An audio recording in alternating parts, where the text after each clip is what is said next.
লোকটার জামার ভেতর যেন কিছু একটা নড়ছে। সে তাড়াতাড়ি জামা ছিঁড়ে ফেলে আর সঙ্গে সঙ্গে শরীর থেকে জোকটা টেনে ছুড়ে দেয়। কিন্তু ততক্ষণে সে জোকের বিষে আক্রান্ত হয়ে পড়েছে। দাশান লোকটির নাম মাথা ঘুরে পড়ে যায় মাটিতে, চারপাশে সবকিছু যেন ঝাপসা হয়ে আসে। হঠাৎ সে দেখে পাশে কিছু গাছপালা আছে। তার মনে পড়ে একবার এক বৃদ্ধ বলেছিল এই গাছের পাতা জোকের বিষ সারাতে পারে। সে হাত বাড়িয়ে একটা পাতা ছিঁড়ে মুখে নিয়ে খেয়ে ফেলে।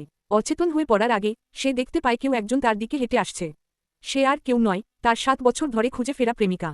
চেতনা ফিরে পেয়ে দাশান প্রেমিকাকে বলে, তোমাকে খুঁজে পেতে আমি যেন বহুবার মৃত্যুর মুখ থেকে ফিরে এসেছি।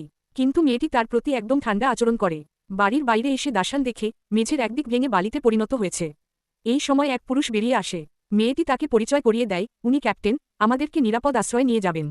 রাতে দাশান প্রেমিকার কাছে যায় এবং জিজ্ঞেস করে, আমি এত কষ্ট করে তোমাকে খুঁজে পেলাম, তুমি খুশি নও কেন? মেয়েটি শান্ত গলায় বলে, কয়েক বছর আগে আমি অন্য একজনকে ভালোবেসেছিলাম, কিন্তু সে গত বছর এক দুর্ঘটনায় মারা গেছে। সে আমার কাছে বিশেষ একজন ছিল। এখন কিছুই করার নেই। দাশান নিজেকে ভীষণ বোকা মনে করে ঘরে ফিরে আসে। সে রেডিওতে তার দলের সদস্যদের সাথে যোগাযোগ করার চেষ্টা করে, কিন্তু কোনো উত্তর পায় না। তারপর সে ব্যাগ থেকে বের করে দল ছাড়ার সময় পাওয়া মানচিত্রটা। মানচিত্রের পেছনে লেখা তার সহযোদ্ধাদের শুভেচ্ছাবার্তা। মূলত তারা তাকে দুর্বল ভেবে নয়, বরং রক্ষা করার জন্যই পাঠিয়েছিল। ঠিক তখনই দাশানের চোখে পড়ে টেবিলের ওপর রাখা এক ধরনের বেরি।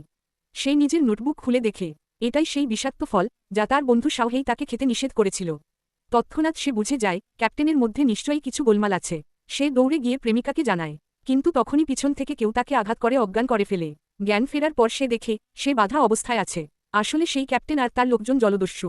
তারা দাশানের দলের খাদ্য ও সরঞ্জাম দখল করে নিজেদের বাঁচানোর পরিকল্পনা করছিল। ক্যাপ্টেন এক বোতাম চাপল, আর সমুদ্রের নিচ থেকে উঠে এলো এক বিশাল জীব, একটা বিশাল কাকড়া, যা প্রচণ্ড গর্জন করে তাদের দিকে ধেয়ে এল। প্রেমিকা দড়ি ছিঁড়ে ফেলে একটা লোহার টুকরো তুলে নিয়ে দাশানের হাতের বাঁধন কেটে দেয়। তারপর সেই লোহার টুকরো হাতে নিয়ে বন্দুকধারীর দিকে ঝাঁপিয়ে পড়ে ধাম ধাম সে গুলি আটকাতে সক্ষম হয়। এমন সাহসী প্রেমিকাকে দেখে দাশানো আর পিছিয়ে থাকতে পারে না। সে একটা লোহার কাঁটা তুলে নিয়ে বিশাল কাকড়ার দিকে ঝাঁপায়। এক আঘাতে কাকড়াটিকে ছিন্নভিন্ন করে দেয়। কিন্তু ক্যাপ্টেন আবার বোতাম চাপল।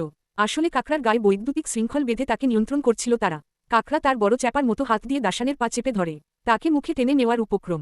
ঠিক তখন প্রেমিকা তার দিকে একটি রকেট লঞ্চার ছুড়ে দেয়। দাশান লক্ষ্য করে দেখে কাকড়ার চোখে কোনো দোষ নেই। সেই শুধুই নিয়ন্ত্রিত প্রাণী, তাই সে রকেটটি কাকড়ার ওপর নয়, শৃঙ্খলটার দিকে ছড়ে শৃঙ্খল ছিঁড়ে যায়। নিয়ন্ত্রণ থেকে মুক্ত হয়ে কাকড়া শান্তভাবে দাশানের দিকে তাকায়। তারপর সমুদ্রের দিকে ঘুরে যায়।